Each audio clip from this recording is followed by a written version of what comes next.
அஸ்ஸலாமு அலைக்கும். Welcome to Sadha's kitchen. இன்றைக்கி நம்ம கோதுமை மாவில் நல்ல மொறு மொறுன்னு தோசையும் ஒரு கார சட்னியும் பார்க்க போகிறோம். இந்த கார சட்னி பார்த்திங்கன்னா செம டேஸ்ட்டாக இருக்கும். ஹோட்டல் ஸ்டைலில் இருக்குங்க. இந்த சட்னி எல்லா வித டிஃபனுக்குமே ரொம்ப சூப்பராக இருக்கும். இப்போ வாங்க எப்படி பண்ணலான்னு பார்க்கலாம். ஒரு பாத்திரத்தில் நான் இன்றைக்கி 1 கப் அளவுக்கு மாவு எடுத்திருக்கேன்.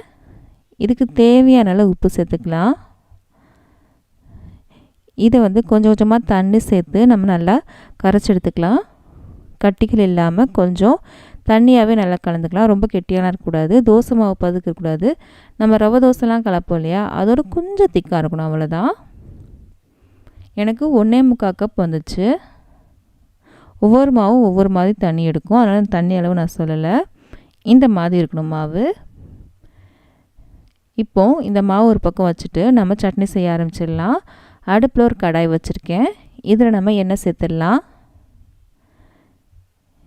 1 ஸ்பூன் அளவுக்கு தான் எண்ணெய் சேர்த்துருக்கேன். எண்ணெய் கொஞ்சம் சூடானதுக்கப்புறம் 2 டேபிள் ஸ்பூன் அளவுக்கு உளுந்து, 1 டேபிள் ஸ்பூன் அளவுக்கு முழு தனியா, இது ரெண்டுமே நல்லா பொரியணும். இதை தனியாக சேர்க்குறதுனால வாசனையாகவும் இருக்கும். நல்லா பொரிஞ்சிருச்சு. இப்போ இதில் 4 பல் பூண்டு, 2 பச்சை மிளகா, 2 வத்தல், உங்கள் காரத்துக்கு ஏற்றாப்புல நீங்கள் எடுத்துக்கோங்க. இதுக்கப்புறம் நல்ல ஒரு பெரிய வெங்காயத்தை நான் கட் பண்ணி எடுத்துக்கேன். நல்லா பெருசாகவே கட் பண்ணிக்கோங்க. சிறுசாலாம் கட் பண்ணணும்னு அவசியம் இல்லை. இந்த வெங்காயம் நல்லா வதங்கணும்லாம் அவசியம் இல்லைங்க. இந்த சட்னிக்கு லைட்டாக வதங்கினா போதும்.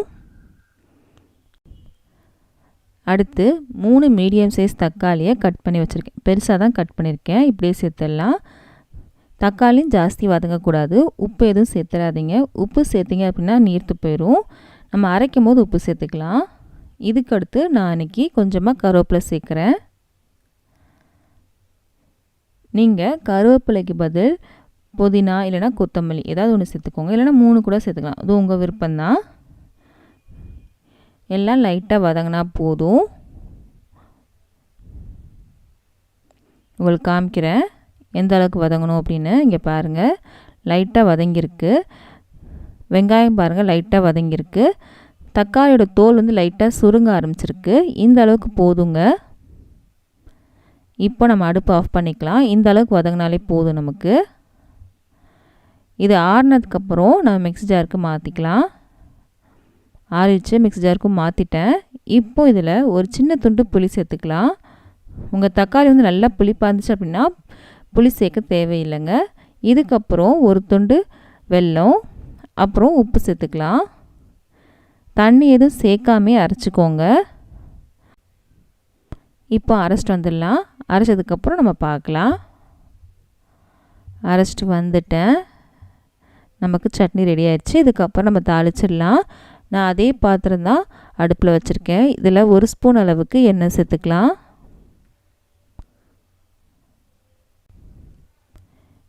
எண்ணெய் கொஞ்சம் சூடாயிருச்சு. இப்போ இதில் கடுகு உளுந்தம் பருப்பு சேர்த்து நம்ம தாளிச்சிக்கலாம். இது நல்லா பொரியட்டும். நம்ம வெயிட் பண்ணலாம். நல்லா பொரிஞ்சிருச்சு. இதில் கொஞ்சமாக கருவேப்பிலை சேர்த்துருக்கேன். இது நல்லா பொரியட்டும். அடுத்து நம்ம அரைச்சி வச்சிருந்தால சட்னி அதை நம்ம சேர்க்க போகிறோம்.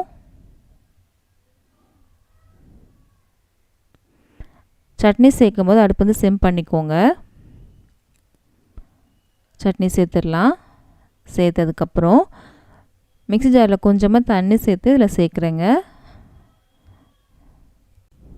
இன்னும் கொஞ்சமாக தண்ணி சேர்த்துருக்கேன். சேர்த்துட்டு நல்லா கலந்து விட்டுக்கலாம். இந்த சட்னி பார்த்திங்கன்னா ரொம்ப தண்ணியாக இருந்தால் நல்லா இருக்காது, ரொம்ப கெட்டியாக இருந்தால் நல்லா இருக்காது. மீடியமாக இருக்கணும். இந்த அளவுக்கு இருக்கணும். ஒரு கொதி வந்ததுக்கப்புறம் நம்ம அடுப்பு ஆஃப் பண்ணிக்கலாம். லைட்டாக கொதி வந்துடுச்சு. இந்த மாதிரி வந்தாலே போதும். நம்ம அடுப்பு ஆஃப் பண்ணிக்கலாம். நமக்கு சட்னி ரெடி ஆயிடுச்சு. இப்போ வாங்க மாவு போய் பார்க்கலாம். மாவில் நம்ம 1/2 டேபிள் ஸ்பூன் அளவுக்கு நம்ம இன்றைக்கி ஆப்ப சோடா சேர்த்துருக்கோம். ஆப்ப சோடா சேர்க்க முடியல அப்படின்னா ஈனோ தான் சேர்த்துக்கோங்க. நல்லா கலந்துட்டு நம்ம தோசை சுட ஆரம்பிச்சிடலாம்.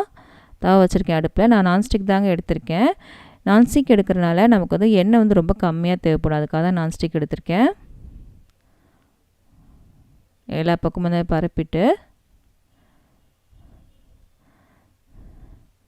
நல்ல மெலிசாக இருக்குது தோசை. கொஞ்சமாக எண்ணெய் சேர்த்துருக்கேன். அடுப்பு வந்து மீடியமில் இருக்கட்டும். இது வேகிறதுக்கு கொஞ்சம் டைம் எடுக்கும். இது கோதுமை மாவு இல்லையா, அதனால் கொஞ்சம் டைம் எடுக்கும். இங்கே பாருங்கள் எவ்வளோ நல்லா கிறிஸ்பாக வந்திருக்கு அப்படின்னு. அப்படியே எடுக்க வருது பாருங்கள். நம்ம நார்மல் தோசை தவாலையும் வருங்க. அதில் கொஞ்சமாக எண்ணெய் ஜாஸ்தி தேவைப்படுற மாதிரி இருக்குது. இதுனா ஜாஸ்தி எண்ணெய் தேவைப்படல, அதனால தான் இந்த மாதிரி எடுக்கிறேன். கண்டிப்பாக இந்த வீடியோ எல்லாத்துக்கும் பிடிச்சிருக்கும் நம்புகிறேன். பிடிச்சிருந்துச்சு அப்படின்னா மறக்காம நம்ம சேனலை சப்ஸ்கிரைப் பண்ணிடுங்க. பக்கத்தில் இருக்க பெல் பட்டனையும் கிளிக் பண்ணிடுங்க. அப்போ தான் இனிமேல் போட போகிற எல்லா வீடியோஸும் இந்த மாதிரி ரெசிபிஸ்லாம் உங்கள் ஃப்ரெண்ட்ஸ்க்கும் ஃபேமிலிஸ்க்கும் பிடிக்கும் அப்படின்னா அவங்களுக்கு இந்த வீடியோ ஷேர் பண்ண மறக்காதீங்க.